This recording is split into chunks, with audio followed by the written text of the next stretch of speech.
শোনো মোহাম্মদ, আজ তুমি যদি আমাকে কুস্তিতে হারাতে পারো তাহলে আমি ইসলাম ধর্ম কবুল করব।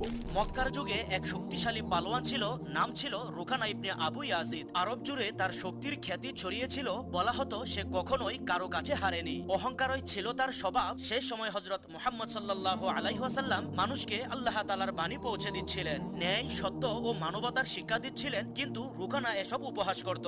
এরপর একদিন নবীজি তাকে ঈমানের দাওয়াত দিলে রুকানা ঠাট্টা করে বলল, আপনি যদি সত্যিই নবী হয়ে থাকেন তাহলে আমার সঙ্গে কুস্তি লড়েন, যদি আমাকে হারাতে পারেন তাহলে আপনার কথা ভাববো। তখন রাসূল সাল্লাল্লাহু আলাইহি ওয়াসাল্লাম বললেন, যদি এতে তুমি সত্যের দিকে ফিরে আসো তাহলে আমি প্রস্তুত। লোকেরা জড়ো হলো, প্রতিযোগিতা শুরু হলো। এরপর প্রথম ধাক্কাতেই নবীজি তেমন কষ্ট ছাড়াই রুকানাকে মাটিতে ফেলে দিল। তখন সে উঠে দাঁড়ালো, আবার চ্যালেঞ্জ করলো। দ্বিতীয়বার আবারও মাটিতে, তৃতীয়বার আবারও মাটিতে পড়ে তার চোখের আগুন নিভে গেল। তখন সে বুঝে নিল এটা শুধু শারীরিক শক্তি নয়, এর পিছনে রয়েছে আল্লাহ তাআলার সাহায্য এবং সত্যের